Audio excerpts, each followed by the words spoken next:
গৃহিণীরা সচেতনভাবে শুরু করেছেন মাশরুমের চাষ। বাসায় আমার যে সে আবার হাঁপানির সমস্যা আছে, তার কাছে রেগুলার এই জিনিসটা খাওয়াই। এটা খেলে হাঁপানির সমস্যা দূর হয়? শুনে যে এটা খাইলে পারে তার ইসে হয়, আবার হার্টের রোগটাও নাকি এই থাকে। রেগুলার আমি দুপুরবেলা ভাতের সাথে, গরম ভাতের সাথে মাশরুমটা খাই। আমার কাছে খুব, আমি নিজেরা খুব উপকৃত মনে করছি। আমার অ্যাজমাটা এখন আর ততটা নাই। কদিন যাবত খাচ্ছেন? তাতে আমি 2 বছর খাচ্ছি। মাশরুম চাষ করে কোনো কোনো স্কুল শিক্ষার্থী পর্যন্ত জোগাচ্ছেন হাত খরচের টাকা। এখানে একটা দোকান আছে, সেই দোকানে রেগুলার নেয়। ওরা চপ করে প্রতিদিন 200 গ্রাম 300 গ্রাম যাই লাগুক, যাই হয় সবটাও নিয়ে নেয়। আচ্ছা, তোমার প্রতিদিন কত করে আসে তাহলে টাকায়? 150 টাকা কেজি। 200 গ্রাম হয়, 300 গ্রামে 400 গ্রাম হয়। এমন সময় আছে যে দেখা যায় 1 কেজি হয়। আচ্ছা, মানে প্রতিদিনই তোমার কম বেশি পয়সা আসে? হ্যাঁ, প্রতিদিনই কম বেশি পয়সা আসে। এই এলাকায় মাশরুম চাষ শুরু হয়েছে কৃষি সম্প্রসারণ অধিদপ্তরের উদ্যানতত্ত্ব বিভাগের একজন উপসহকারী কর্মকর্তা লেবু খানের হাত ধরে।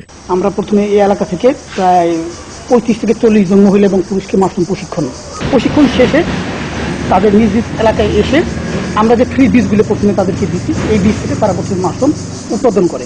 কি সংখ্যক মাশরুম চাষী আছে আপনাদের এই এলাকায়? 12 থেকে 15 জন মহিলা আছে। আর টোটাল শহরে 80-90 জন একেবারে অ্যাক্টিভ চাষী আমাদের আছে, যারা এখনো মাশরুম চাষ করতেছে। তারপর একে একে ছড়িয়ে গেছে বাড়িতে বাড়িতে। কতদিন যাবত করছেন? এই তো 6 মাস। 6 মাসে কত টাকার আয় করছেন? এই 1000-1200 টাকার উপর হয়ে গেছে। বাবা, আপনি কি প্রশিক্ষণ নিয়েছিলেন? হ্যাঁ, প্রশিক্ষণ নিয়েছিলাম। আচ্ছা। এই সুবাদেই স্থানীয় বাজারের রেস্তোরাঁগুলোতে এখন মাশরুম চপের ব্যাপক চাহিদা। মাশরুমের চপ, মাশরুমের চপ করেন? হ্যাঁ, করি। প্রত্যেকদিনই করি বিকালে। আচ্ছা, লোকজন খাইতে চায় খুব। অনেক দেরিতে হলেও মাশরুম চাষ সম্প্রসারণ এই এলাকায় গৃহিণী পর্যায়ে সৃষ্টি করেছে অনন্য এক নজির।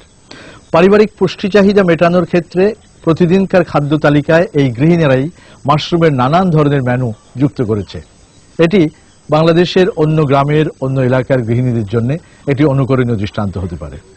ফরিদপুরের অম্বিকাপুরের গোবিন্দপুর থেকে শাইখ সিরাজ, চ্যানেল আই। গবাদি পশুর ভেজাল ওষুধ তৈরি ও বাজারজাত করার সময় মিরপুর থেকে 2 জনকে আটক করেছে র্যাব। উদ্ধার করা হয়েছে বিপুল পরিমাণ গবাদি পশুর ভেজাল ওষুধ তৈরির সরঞ্জাম। অভিযানে থাকা প্রাণী সম্পদ কর্মকর্তা জানিয়েছেন, বিদেশি বিখ্যাত ব্র্যান্ডের নাম ব্যবহার করে যেসব ভেজাল ওষুধ তৈরি করা হচ্ছিল তা গবাদি পশুর জন্য ঝুঁকিপূর্ণ। শামসুদ্দোহা পান্নার আরও একটি রিপোর্ট। ভাড়াবাড়ির গ্যারেজে তৈরি করা হতো যুক্তরাষ্ট্র, স্পেন, ভারত সহ বিভিন্ন দেশের বিখ্যাত ব্র্যান্ডের নাম দিয়ে গবাদি পশুর ভেজাল ওষুধ। রাত 12টার পর শুরু হতো ভেজাল ওষুধ তৈরির, আর সকাল হবার আগেই সেসব পৌঁছে দেওয়া হতো বিভিন্ন জেলার ডিলারদের কাছে। এসব ওষুধ ব্যবহার করা হয় গরু মোটাতাজাকরণ ও পোল্ট্রির জন্য। গোপন সংবাদ পেয়ে এই ভেজাল ওষুধ তৈরির কারখানায় অভিযান চালায় র্যাব। আমরা গোপন সংবাদের ভিত্তিতে এখানে এসে আমরা যেটা দেখেছি যে এখানে যুক্তরাষ্ট্র, স্পেন, ইন্ডিয়া, সিঙ্গাপুর এসব দেশের যে নাম করা কোম্পানির যে এগুলো আছে ভেটেরিনারি মেডিসিন, যেগুলার দাম বেশি এবং মানুষ এটা ভেটেরিনারি সার্জনরা এগুলা সাধারণত প্রেসক্রাইব করে থাকে, এগুলার নকল এখানে হচ্ছে। অভিযানে থাকা প্রাণী সম্পদ কর্মকর্তার মতে, এসব ভেজাল ওষুধে যেসব রাসায়নিক উপাদান মেশানো হয়েছে তা গবাদি পশুর জন্য যেমন ক্ষতিকর, তেমনি এসব ওষুধ ব্যবহার করা গবাদি পশুর মাংস ও দুধ খেলে মানুষও রোগাক্রান্ত হবে। এগুলার কোত্থেকে আনছে কোনো কাগজ তারা দেখাইতে পারতেছে না, এবং যেটার বস্তার মধ্যে তারা ভিটামিন বলে শনাক্ত করতেছে এটার কোনো লেবেলিং নাই। স্রেফ একটা বস্তার মধ্যে কিছু ভিটামিন তারা বলতেছে, ওইটাকে সে প্যাকেটিং করে বিভিন্ন লেবেলিং দেয়া বাজারে ডিবি ভিটামিন করে বিক্রি করতেছে। অভিযুক্তদের 2 বছরের সশ্রম কারাদণ্ড ও 4 লাখ টাকা জরিমানা করেছে র্যাবের ভ্রাম্যমাণ আদালত। শামসুদ্দোহা পান্না, চ্যানেল আই, ঢাকা। ঐকমত্যের সরকার গণতন্ত্রের জন্য সাময়িক ক্ষতির হলেও দীর্ঘমেয়াদে দেশের জন্য মঙ্গল, এমন ভাবনায় জার্মানির প্রধান 2টি রাজনৈতিক দল একসঙ্গে কাজ করছে। জার্মানির 2 দলই মনে করে বিশ্ব প্রেক্ষাপটে একসঙ্গে কাজ করার এখনই সেরা সময়। জার্মানি থেকে চকর মালিথার রিপোর্ট। বাংলাদেশে আওয়ামী লীগ, বিএনপির মতো জার্মানির প্রধান 2টি রাজনৈতিক দল সোশ্যাল ডেমোক্রেটিক পার্টি এসপিডি এবং ক্রিশ্চিয়ান ডেমোক্রেটিক ইউনিয়ন সিডিইউ, বাম মানসিকতার দল এসপিডি এবং ডান ঘরানার সিডিইউ, এ দল দুটি দ্বিতীয় বিশ্বযুদ্ধের পর থেকে বেশিরভাগ সময় জার্মানি শাসন করেছে। গত নির্বাচনে প্রধান দল দুটির কেউই সরকার গঠনের মতো একক সংখ্যাগরিষ্ঠতা পায়নি। অনেক তর্ক বিতর্কের পর বামপন্থীদের ঠেকাতে এক হয়ে তারা সরকার গঠন করে গ্র্যান্ড কোয়ালিশন নামে। 60-40 অনুপাতে ভাগ করে নেয় মন্ত্রিসভা। তবে জার্মান জনগণের মধ্যে এ নিয়ে মতভেদ আছে। গ্র্যান্ড কোয়ালিশন কখনোই গণতন্ত্রের জন্য শুভ নয়, তবে এর একটা ভালো দিক হচ্ছে দেশের রাজনৈতিক স্থিতিশীলতা থাকে, উন্নয়ন ত্বরান্বিত হয়। কোয়ালিশন হওয়ার প্রধান কারণ হিসাবে এসপিডি এবং সিডিইউ বলছে একনায়কতন্ত্র ঠেকাতেই এই সাময়িক ব্যবস্থা। গত নির্বাচনে সিডিইউ বেশি আসন পেলেও সরকার গঠনের মতো যথেষ্ট ছিল না। সেজন্য সিডিইউ চেষ্টা করেছে সংসদের অন্য রাজনৈতিক দলগুলোর সঙ্গে সমঝোতা এসে শক্তিশালী সরকার গঠনের। সিডিইউর বামপন্থী রাজনীতিবিদরা এসপিডির ডানপন্থীর মতোই। এখান থেকেই রাজনৈতিক সমঝোতার শুরু, কারণ দ্বিতীয় বিশ্বযুদ্ধের পর থেকে আমরা গণতন্ত্রের জন্য যুদ্ধ করেছিলাম। বিরোধী দল না থাকলেও দেশে গণতন্ত্র চর্চা অব্যাহত আছে দাবি জার্মানির প্রধান দু দলের দুই নেতার। বিভিন্ন দলের সঙ্গে আলোচনার পর আমরা উপলব্ধি করলাম আমাদের প্রধান প্রতিপক্ষ এসপিডির সঙ্গে কোয়ালিশন করে সরকার গঠন করলেই জনগণের আশা আকাঙ্ক্ষার প্রতিফলন ঘটবে এবং গণতন্ত্র ব্যাহত হবে না। বড় দুই দল কোয়ালিশন করলে বিরোধী দল বলে কিছু থাকে না, সেটা গণতন্ত্রের জন্য ক্ষতিকর।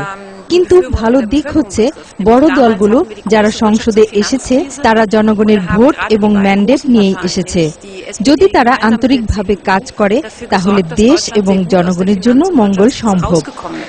আন্তরিকভাবে কাজ করলে এভাবেও জনগণের মঙ্গল সম্ভব বলে মনে করে এসপিডি এবং সিডিইউ।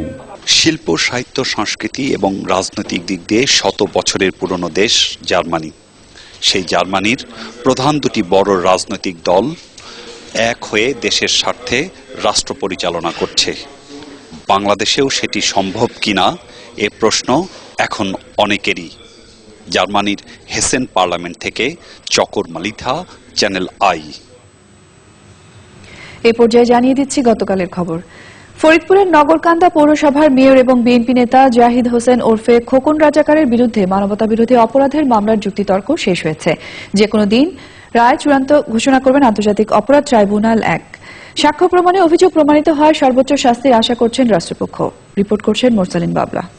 ফরিদপুরের নগরকান্দা পৌরসভার মেয়র ও বিএনপি নেতা জাহিদ হোসেন ওরফে খোকন রাজাকারের বিরুদ্ধে মানবতা বিরোধী 11টি অভিযোগের ভিত্তিতে গত বছরের 11 অক্টোবর চার্জ গঠন করেন আন্তর্জাতিক অপরাধ ট্রাইব্যুনাল 1। বিচার কাজ শুরু হওয়ার আগেই 2011 সাল থেকে পলাতক খোকন রাজাকার। তার অনুপস্থিতি আসামিপক্ষের পর বৃহস্পতিবার সকালে যুক্তিতর্ক শেষ করেছেন রাষ্ট্রপক্ষ। শুনানি চলাকালে 26 জন সাক্ষীর জবানবন্দি রেকর্ড করেন আদালত। সে সাক্ষীগুলো সব সাক্ষী ছিলেন লাইভ উইটনেস এবং যারা ছিল শহীদ পরিবার এবং ভিকটিম এবং ঘটনার সময় যারা নিজেরাও ভিকটিম ছিলেন, যারা নিজেরাও ক্ষতিগ্রস্ত হয়েছে। এবং এই আসামি ইয়াহিয়া খান এবং টিক্কা খান যে নীতি নিয়েছিল যে বাংলাদেশের মানুষ চাই না মাটি চাই, সেই পুরা মাটির নীতিটাই সেই আসামি তার দীর্ঘ 9 মাস ওই নগরকান্দা থানা এলাকার মধ্যে সে সংগঠিত করেছিলেন। আসামিপক্ষের আইনজীবীরা বলছেন যে খোকন রাজাকারের বিরুদ্ধে অভিযোগ তার সঙ্গে নগরকান্দা পৌর মেয়র এম এ জাহিদের কোনো মিল নেই। আমার মক্কেল এই ঘটনার সঙ্গে জড়িত না, তার আইডি কার্ডেও লেখা আছে M A Zahid. Say M A Zahid হিসাবেই তদন্তকারী কর্মকর্তা দালিলিক প্রমাণ হিসাবে পেয়েও তার নাম এম এ জাহিদ না লিখে জাহিদ হোসেন খোকন, খোকন মাতব্বর ইত্যাদি লিখে অতিরঞ্জিতভাবে আসামের নাম উল্লেখ করেছেন।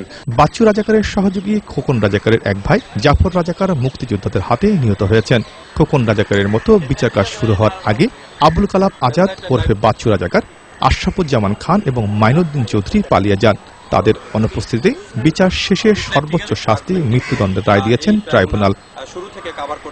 মোরসালিন বাবলা, চ্যানেল আই, ঢাকা। প্রিয় দর্শক, আপনারা দেখছেন চ্যানেল আই সংবাদ। আর এ পর্যায়ে নিচ্ছে একটা বিরতি।